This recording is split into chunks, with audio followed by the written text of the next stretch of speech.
ಇದೇ ಮಾರ್ಚ್ 6ನೇ ತಾರೀಕು ಅಂಜನಾದ್ರಿ ಬೆಟ್ಟದ ಹತ್ತಿರವರ ಸಾಣಾಪುರ್ ಲೇಕ್ ಜಂಗ್ಲಿ ಹತ್ತಿರ ನಡೆದಂತಹ ಒಂದು ಘನಘೋರ ದುರಂತದಿಂದಾಗಿ ನಡೆದ ಒಂದು ಮರ್ಡರ್ ಹಾಗೂ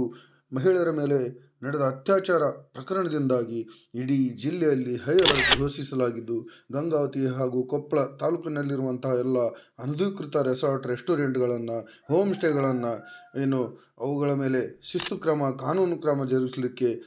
ತಾಲೂಕಾ ಆಡಳಿತ ಗಂಗಾವತಿ ನಿನ್ನೆ ನಡೆದಂಥ ಸಭೆಯಲ್ಲಿ ನಿರ್ಧಾರ ಮಾಡಿ ಹಾಗೂ ಎಕ್ದಮ್ ದಾಳಿಯನ್ನು ಮಾಡಿ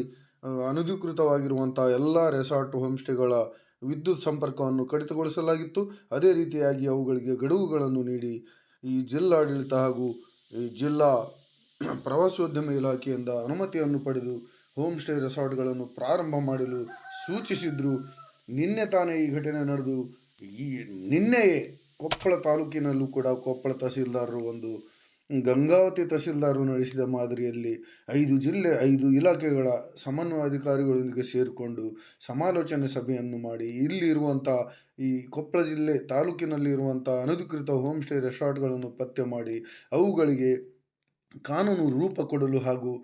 ಕಾನೂನು ರೂಪ ಕೊಡದೇ ಇದ್ದ ಪಕ್ಷದಲ್ಲಿ ಅವುಗಳನ್ನು ತೆರವುಗೊಳಿಸಲು ತೆಗೆದುಕೊಳ್ಳಬೇಕಾದ ಸೂಕ್ತ ಕ್ರಮಗಳನ್ನು ವಹಿಸಲು ತಂಡಗಳನ್ನು ರಚಿಸಿ ಈ ರೆಸಾರ್ಟ್ಗಳ ಮೇಲೆ ದಾಳಿ ಮಾಡಲು ಅವರು ಕೂಡ ಒಂದು ಸಭೆಯನ್ನು ನಿರ್ಣಯಿಸಿ ಇಂದಿನಿಂದ ಈ ಗಂಗಾವತಿ ತಹಸೀಲ್ದಾರರು ನಡೆಸಿದ ಮಾದರಿಯಲ್ಲಿ ಕೊಪ್ಪಳ ತಹಸೀಲ್ದಾರರು ಕೂಡ ಈ ಬಸಾಪುರ ಹಾಗೂ ಸುತ್ತಮುತ್ತ ಕೊಪ್ಪಳ ತಾಲೂಕಿನಲ್ಲಿರುವ ಅನಧಿಕೃತ ರೆಸಾರ್ಟ್, ಹೋಮ್ ಸ್ಟೇಗಳ ಮೇಲೆ ದಾಳಿ ಮಾಡಲು ಈಗಾಗಲೇ ಸಿದ್ಧರಾಗಿದ್ದಾರೆ ಅಂತಲೇ ಹೇಳ್ಬೋದು. ಚಿಕ್ಕ ಪುಟ್ಟ ಕೆಲಸ ಕಾರ್ಯಗಳೊಂದಿಗೆ ಜೀವನ ನಡೆಸುತ್ತಿದ್ದ ಜನರು ಈ ಘಟನೆಯಿಂದ ಶಾಕ್ ಆಗಿದ್ದು ಇಲ್ಲಿ ಪ್ರವಾಸೋದ್ಯಮಕ್ಕೆ ಪೆಟ್ಟು ಬಿದ್ದಂತಾಗಿದೆ ಹಾಗೂ ಸ್ಥಳೀಯರು ಭಯಭೀತಿಯಿಂದ ಜೀವನ ಮಾಡುವಂಥ ಪರಿಸ್ಥಿತಿ ಬಂದ್ಬಿಟ್ಟಿದೆ. ಈ ವಿಡಿಯೋ ಇಷ್ಟವಾದವರೆಲ್ಲ ಲೈಕ್ ಮಾಡಿರಿ, ಶೇರ್ ಮಾಡಿರಿ, ನಿಮಗೇನು ಅನಿಸುತ್ತೆ ಅನ್ನುವಂಥದ್ದನ್ನು